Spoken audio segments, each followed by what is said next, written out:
ಅನುದಿನ ಅನುಕ್ಷಣ ಮನೆಯಲ್ಲೂ ಕಲಿಯೋಣ, ಕಲಿಕೆಯ ಹೊಸ ಹಾದಿಯಲಿ ಜೊತೆಗೂಡಿ ಹೆಜ್ಜೆಯ ಹಾಕೋಣ, ಸಂತಸದಿ ಕಲಿಯೋಣ ನಮ್ಮ ಹೆಮ್ಮೆಯ ಈ ಕ್ಲಾಸಿನಲ್ಲಿ.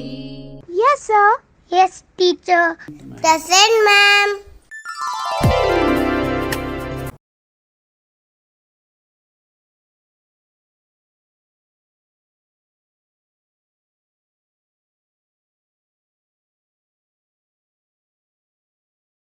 अस्सलामुअलैकुम वरहमतुल्लाहि वबरकातुहू। प्यारे बच्चों, उम्मीद करती हूँ आप सब खैरियत से होंगे। तो आपको पता है ना पिछली नशिस्त में हमने क्या पढ़ा था? तो चलिए दोबारा हम पढ़ते हैं। आपकी किताब का नाम है नौबहार उर्दू और हमने कौन सा सबक पढ़ा था? खाने खुदा। तो खाने खुदा का थोड़ा पढ़ा था हम लोग, अब आगे पढ़ेंगे, देखेंगे ये सेशन 2 में क्या पढ़ते हैं कहकर। तो मैं आपको इसमें तमाम का दिल की अमीर गहराइयों से इस्तकबाल करती हूँ, खुश आमदीद। तो बच्चों अभी अपनी बुक ले लीजिएगा। सबक नंबर कौन सा है हमारा? 2 यानी खाने खुदा, और सफ़हा नंबर 6 याद रख लीजिएगा, 6। तो कुछ पढ़े इसमें, देख लिया है ना आपने कि काबा किस तरह से था, और आगे अभी हम लोगों को बहुत खूबसूरत काबा दिखाई दे रहा है। ये बहुत शानदार इमारतें बन गई हैं आजकल। तो पहले क्या था? पुराने बहुत ज़्यादा चट्टानें और पहाड़ें थी। अभी पिछली नशिस्त में हमने जो पढ़ा था उसका इयादा कर लेंगे, देखेंगे आपको ये सब याद है या भूल गए हैं कहकर। तो सबक खाने खुदा में हमने पिछली नशिस्त में ये सब पढ़ा था, है ना बच्चों? हज़रत इब्राहीम अलैहिस्सलाम कौन थे? सही, अल्लाह के प्यारे नबी थे। उन्होंने क्या बनाया था बच्चों?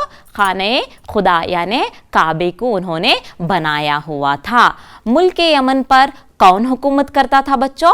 अब्राहा हुकूमत करता था, और उसने क्या सोचा कि बहुत लोगों को उसने कहा कि आओ मेरे इबादत खाने में आकर इबादत करो कहकर, मगर लोगों ने उसके बनाए हुए इबादत खाने को मुस्तरद कर दिया, मना कर दिया कि हम तुम्हारे बनाए हुए इबादत खाने को आकर इबादत नहीं करेंगे कहकर। तो उसे गुस्सा आया और उसने क्या सोचा, क्योंकि उसने किस तरह से वो इबादत खाना बनाया हुआ था बच्चों? बहुत सारे रुपये उसने खर्च किए थे। इतना रुपया खर्च करके भी बेकार जा रहा है। तो उसने क्या सोचा? ये खाने काबा को ढाने का इरादा किया। ढाने का इरादा करके वो कहाँ चला? मक्का की तरफ बढ़ने लगा। ये सरसरी तौर से बता रही हूँ मैं, मक्का की तरफ बढ़ने लगा। मक्का पहुँचते ही वो और उसकी फ़ौज क्या किए? मक्का पर हमला किए, वहाँ लूट मार मचा दी। हज़रत अब्दुल मुत्तलिब के ऊँटों को भी उन्होंने पकड़ लिया था। अब्दुल मुत्तलिब को जब ये खबर पहुंची कि मेरे ऊँट अब्राह की फ़ौज ने हमला करके लेके गए हैं, तो वो अब्राह के पास पहुँचे और अब्राह को कहा कि मुझे मेरे ऊँट दे दो कहकर। वो ताज्जुब हुआ और कहने लगा, अरे तुम तो मक्का के सरदार हो, काबे की हिफाजत करना तुम्हारा काम है, तुम्हें पता है ना मैं किस लिए आया हूँ? काबे को ढाने के लिए। मगर फिर भी तुम क्या कर रहे हो? तुम्हें तुम्हारे ऊँटों की पड़ी है, ना कि खाने काबा की। तो ये कहते हैं मुझे ऊँटों की पड़ी है क्योंकि वो मेरे ऊँट हैं। खाने काबा की हिफाजत खुद अल्लाह करेगा क्योंकि वो अल्लाह का घर है। इस तरह से कहते हैं तो वो हंसता है अब्राहा और उन्हें उनके ऊँट वापस करने का अपने फौजियों को हुक्म देता है। अब्दुल मुत्तलिब ऊँट लेकर अपने घर चले जाते हैं। तो इतना सबक हमने पिछली नशिस्त में पढ़ा था। उम्मीद करती हूँ आपको ये तमाम याद होगा। तो आगे बढ़े बच्चों, देखेंगे आज हम क्या पढ़ेंगे। आज के इस सबक के अहम नुकात कौन कौन से हैं थोड़ा देख लीजिएगा। अब्राह के लश्कर का मुकाबला मक्का वालों के लिए मुश्किल था। अब्दुल मुत्तलिब को पूरा यकीन था कि खुदा अपने घर की ज़रूर हिफाजत करेगा। अब्राह का हाथी खाने काबा के करीब पहुंचा और रुक गया। अबाबिलों ने अब्राहा और उसकी फौज पर कंकरियां बरसाई।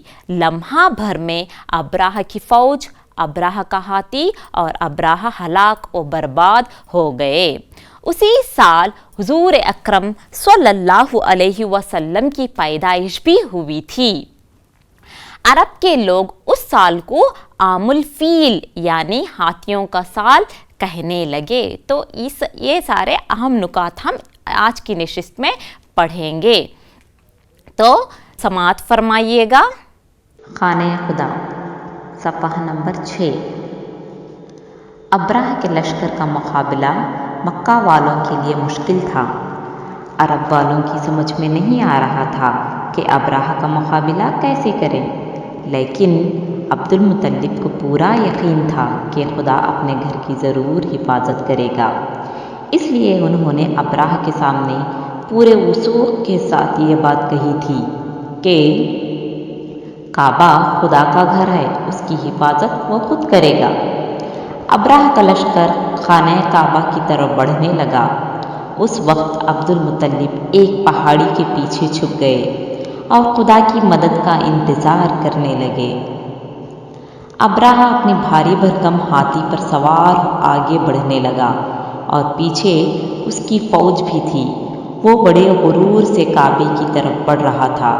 अब इसे यकीन हो चला था कि कोई ताकत अब इसे खाने काबा को ढाने से रोक नहीं सकती, मगर उसका हाथी खाने काबा के करीब पहुंचा और रुक गया।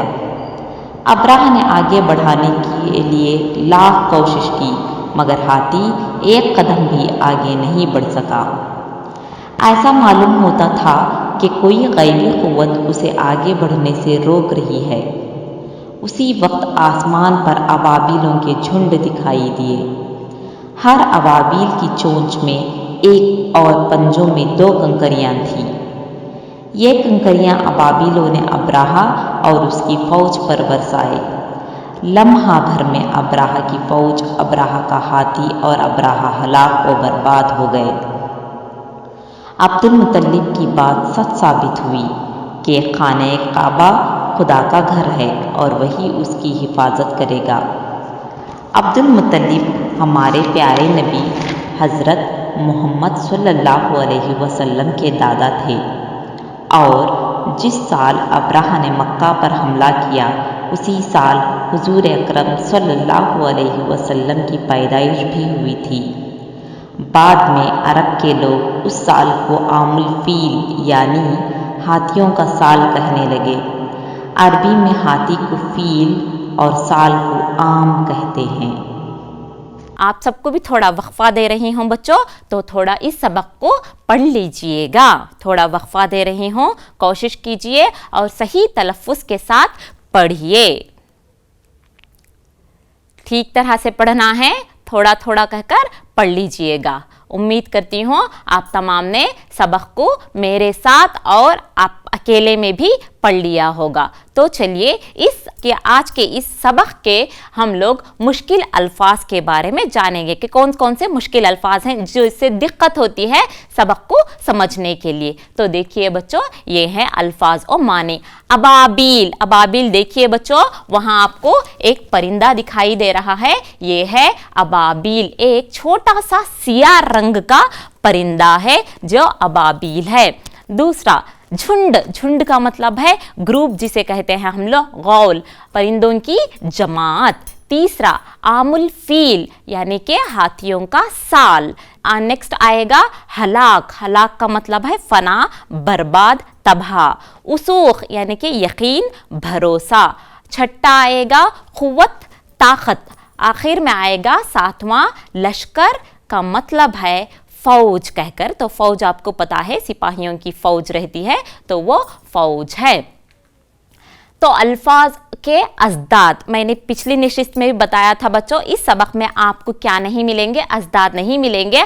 आप खुद से कोशिश कीजिएगा और आप ये तफवीज़ भी कर सकते हैं, यानी कि एक सरगर्मी, एक असाइनमेंट भी बना सकते हैं। किस तरह से कहकर मैं आखिर में आपको बताऊंगी। जो भी मुश्किल अल्फाज रहेंगे उसकी एक लिस्ट बना लीजिएगा और वही एक असाइनमेंट बन जाएगा। या फिर जमा बना सकते हैं आप, वाहिद की जमा, या फिर मुतज़ाद अल्फाज जिसे अज़दाद भी कहा जा सकता है वो भी बना सकते हैं। तो देखिए बच्चों, यहाँ गुरूर, गुरूर का अपोजिट वर्ड, गुरूर का जिद क्या है, इज्ज, इज्ज लिखना है आपको। सच, जैसा कि तमाम जानते हैं, सच का है झूठ आएगा। आसमान, आसमान का क्या है जिद, ज़मीन। आगे का जिद क्या है, पीछे। तो इस तरह से इस सबक में जो भी मुश्किल लफ्ज़ मिले हैं उसे मैं बनाई हुई हूँ। तो आप भी इस तरह के अल्फाज के अज़दाद बनाने की कोशिश कीजिएगा, आसान हो जाएगा। अभी देखेंगे कि किस तरह से हज़रत अब्दुल मुत्तलिब क्या लेकर आ जाते हैं, पूरे तमाम अपने ऊंट लेकर आ जाते हैं। तो अब्राहा अब तैयारी करता है, कहाँ जाने की तैयारी बच्चों, के अभी जाके खाना काबा ढाने की तैयारी करता है। तो वो खाना काबा को ढाने के लिए बहुत सोचता है। हज़रत अब्दुल मुत्तलिब तो ऊंट तो लेकर आ जाते हैं, अब उन्हें बहुत फिक्र रहती है। सिर्फ अब्दुल मुत्तलिब ही नहीं, मक्का वालों को बहुत फिक्र रहती है कि हम अब्राहा इतने बड़े ताकतवर, इतने हाथियाँ रखे हैं, इतने ऊंट रखे हैं, इतने घोड़े रखे हैं, इतनी बड़ी फौज है, उसका मुकाबला हम करें तो करें, कैसा करें। ये बहुत ज़्यादा मुश्किल था मक्का वालों के लिए।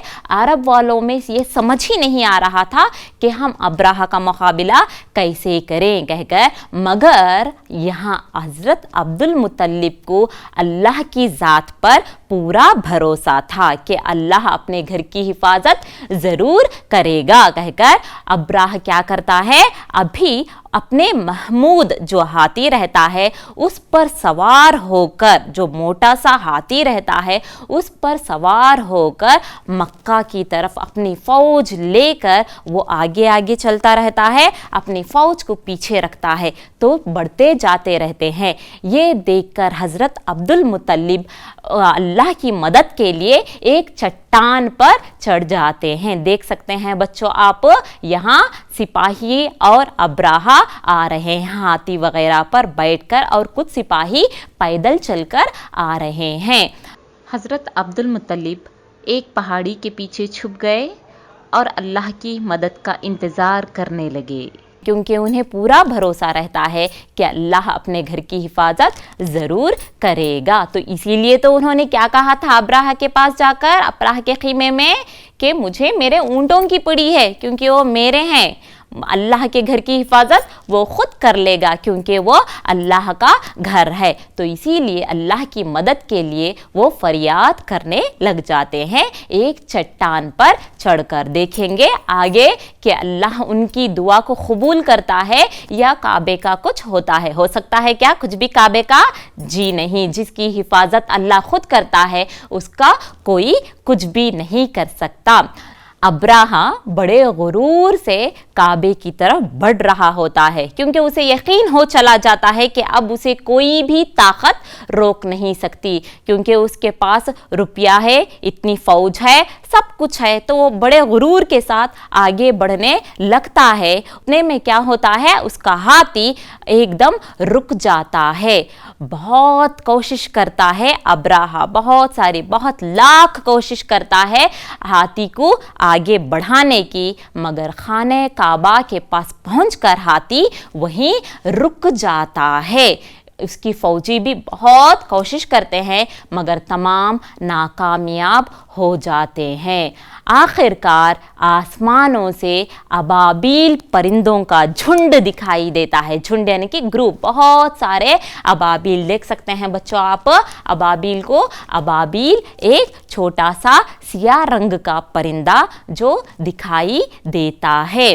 वो अबाबील परिंदा अपने पंजों में, देख सकते हैं आप वहाँ, देखिएगा कितने दिख रहे हैं, एक चोंच में एक कंकर और पंजों में 2 कंकर, देखिएगा ये पंजों हैं, पंजों में 2 कंकरियां लेकर आसमान की तरफ से एक परिंदा, ये है अबाबील, एक नहीं हजारों परिंदे, अबाबील परिंदे आसमानों पर दिखाई देते हैं। और वो तमाम कंकरियां देख सकते हैं आप, छोटे से कंकर कितने रहते हैं बच्चों, छोटा छोटा रहता है, इतने सारे से छोटे छोटे कंकर रहते हैं, मगर एक कंकरों से किसका खात्मा हो गया बच्चों, इन कंकरों से अब्राहा का खात्मा, यानी कि एक कंकर अबाबील अपने चोंच और पंजों के जरिए आसमान से डालने लगते हैं। तो वो किसके ऊपर पड़ते हैं, अब्राहा और उसकी फौज के ऊपर, उसके हाथियों के ऊपर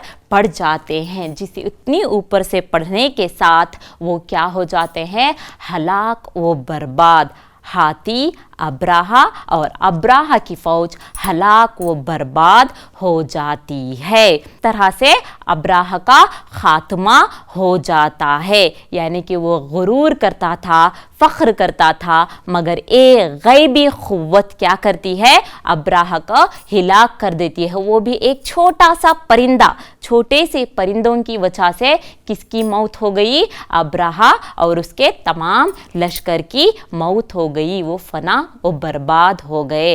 बेशक जिस तरह से हज़रत अब्दुल मुत्तलिब को अल्लाह की ज़ात पर यकीन था कि वो खाने काबा की हिफाजत करेगा, उसी तरह से अल्लाह ने क्या कर दिया, अब अपने घर की हिफाजत कर लिया। आज भी हम लोग हज के लिए कहाँ जाते हैं, मक्का मुअज़्ज़मा। तो इस तरह से कंकरियों से अब्राहा को किसने हिलाक कर दिया बच्चों, यानी कि अबाबील परिंदों ने अब्राहा, उसके हाथी और उसके फौजियों को तबाह और बर्बाद कर दिया, यानी कि वो तमाम ख़त्म हो गए।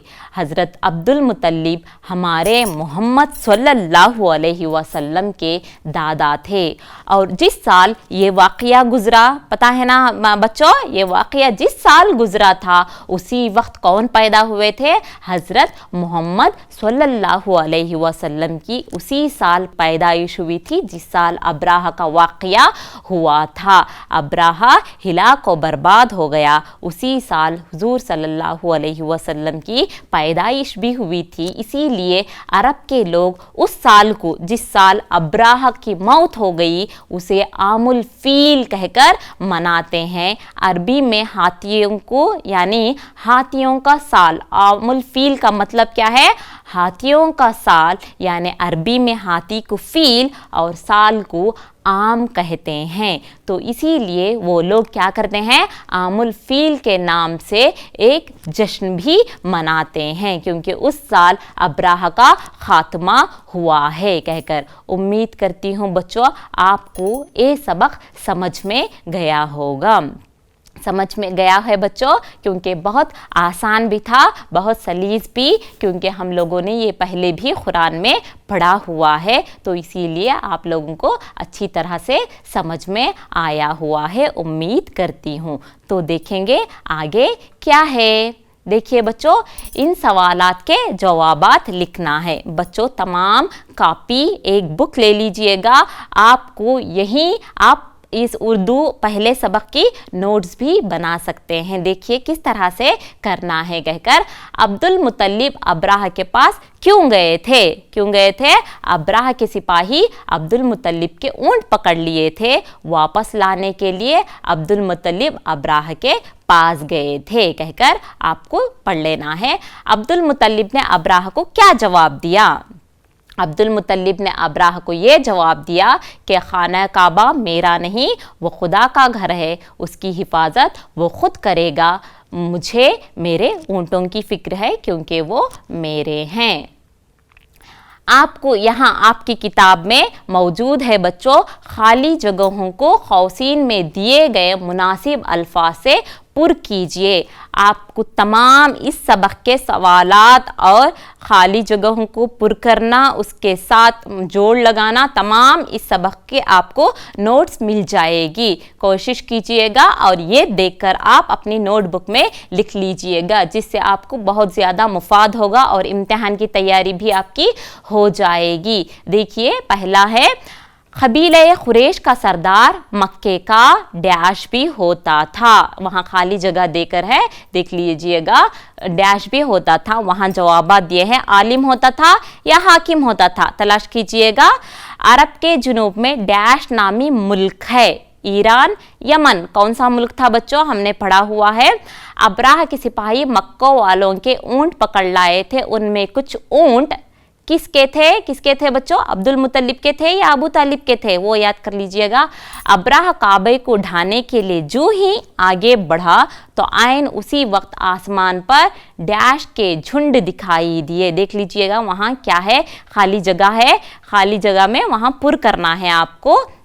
आखिर में आएगा अब्दुल मुत्तलिब हमारे प्यारे नबी हज़रत मोहम्मद सल्लल्लाहु अलैहि वसल्लम के खाली जगह है, डैश थे, यानी कि क्या थे बच्चों? वहाँ नाना थे या दादा थे, आपको वहाँ लिखना है कौन थे कहकर। तो देखेंगे वही जवाबात भी आपको मौजूद है, देख लीजिएगा। अभी जवाबात कुछ इस तरह से है, अगर आपके पास बुक मौजूद है तो उसमें निशान कर लीजिएगा, मार्क कर लीजिएगा बच्चों। देखिएगा, ये रहे जवाबात जो लाल रंग से आपको दिख रहे हैं, सुर्ख रंग में दिख रहे हैं। देख लीजिएगा, हाकिम है जवाब, यमन है जवाब, अब्दुल मुत्तलिब हैं, यहाँ अबाबिलो हैं, इधर दादा। ये रहे आपको जवाबात। उम्मीद करती हूँ आप तमाम ने सही किया होगा। जिन्होंने भी सही जोड़ा है, मुबारक हो आप तमाम को। आगे बढ़ेंगे इसी के साथ। जोड़ लगाइए, ये भी आपकी किताब में मौजूद है, देख लीजिएगा किस तरह से जोड़ लगाना है कहकर। पहला है इब्राहिम अलैहिस्सलाम, क्या है इधर? आन जवाबात हैं, देख लीजिएगा।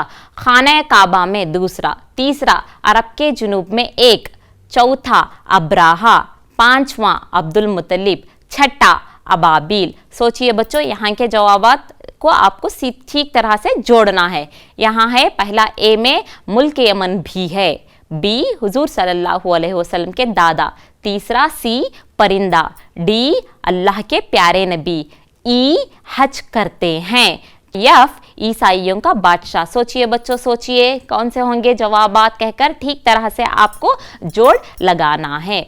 उम्मीद करती हूँ आपने जोड़ लिया है। तो देखेंगे जवाबात कुछ इस तरह से हैं। देखिएगा, इब्राहिम अलैहिस्सलाम अल्लाह के प्यारे नबी, देख लीजिएगा पहला डी में आएगा।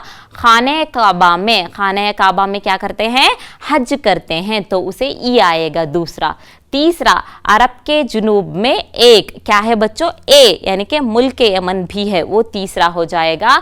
चौथा अब्राहा कौन है बच्चों? यफ को आना है आपको, ईसाइयों का बादशाह। उसके बाद आएगा आपको बच्चों अब्दुल मुत्तलिब, पांचवा। तो अब्दुल मुत्तलिब कौन थे? बी में आएगा, हुजूर सल्लल्लाहु अलैहि वसल्लम के दादा। आखिर में आएगा आपको छठा अबाबिल क्या है बच्चों? एक परिंदा। तो इस तरह से आप आसानी से लिख सकते हैं और जोड़ बना सकते हैं। ये भी आपकी नोटबुक में लिख लीजिएगा तमाम सवालात के जवाबात के साथ।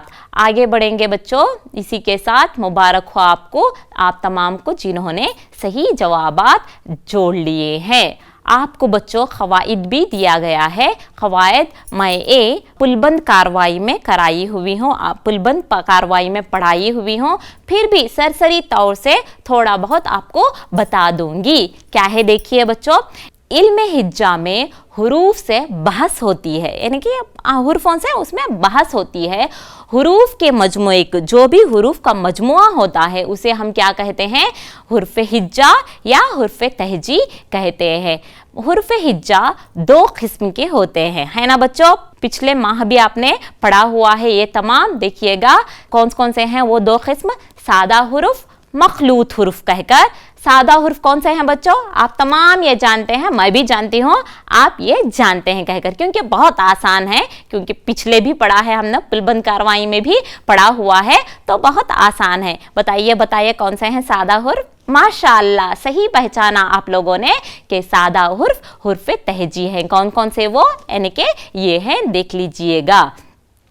सही है तो आगे बढ़ेंगे।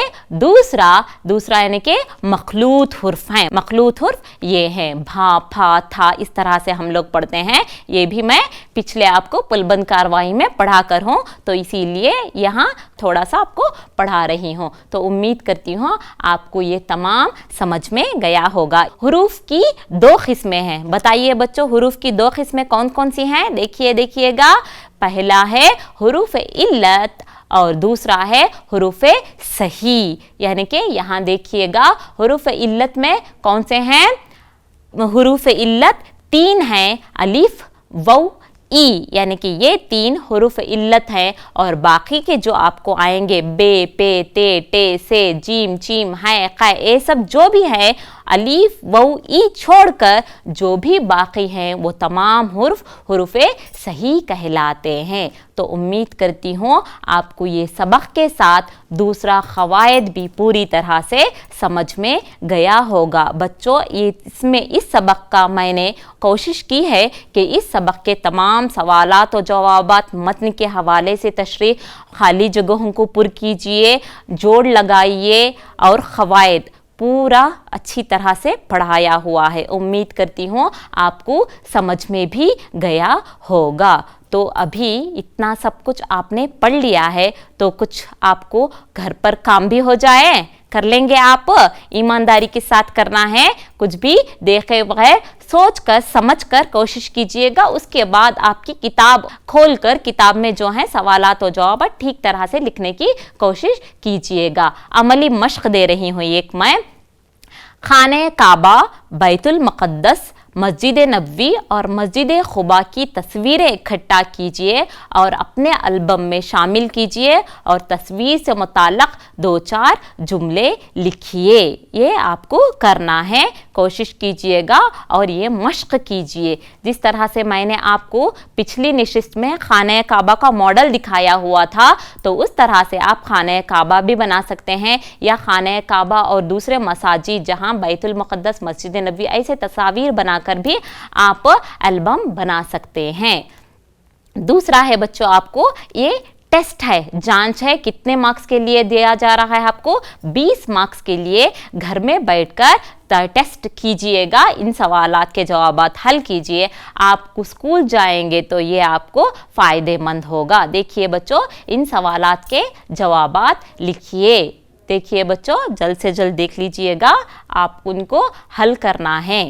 आप YouTube में भी देखकर इन सवालात को लिख सकते हैं। देख लीजिएगा, ये सवालात हैं। अभी दूसरा मेन आ जाएगा। इन सवालात के जवाब 2-3 जुमलों में लिखना है आपको। ये सवालात देख लीजिए कौन कौन से सवालात हैं कहकर। तीसरे मेन में आएगा आपको मतन के हवाले से दर्ज झैल जुमलों की तशरीह कीजिए कहकर आपको ये तशरीह करना है। इतने सवालात और जवाबात हैं, आपको इन्हें हल करना है। देखेंगे आप घर पर बैठकर कितने नंबर लाएंगे, 20 को 20 लाएंगे या उससे कम लाएंगे, ये आप पर मुनहज़िर है। उम्मीद करती हूँ आपको समझ में गया है ये तमाम।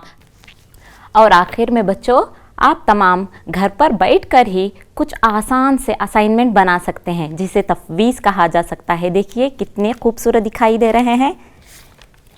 देखिए इस तरह से आप कुछ भी बना सकते हैं। यहाँ मुतज़ाद अल्फाज यानी अज़दाद लेकर हैं, और दूसरे भी आप देख सकते हैं। आसान है, बहुत आसान, आसानी से बना सकते हैं आप लोग।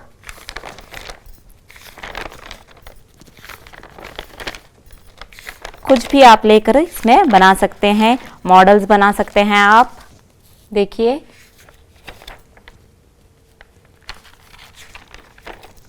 जो भी हो, बहुत आसान है, बहुत उम्दा दिखाई देगा। देखिए कितने खूबसूरत अंदाज में बनाया गया है, बहुत आसान है ये। आप लिख भी सकते हैं या छुड़ा भी सकते हैं कोई भी तस्वीर वगैरह। तो इस तरह से आप असाइनमेंट बना सकते हैं। वक्त का तकाजा है, अभी इजाज़त दीजिएगा। अल्लाह हाफिज़।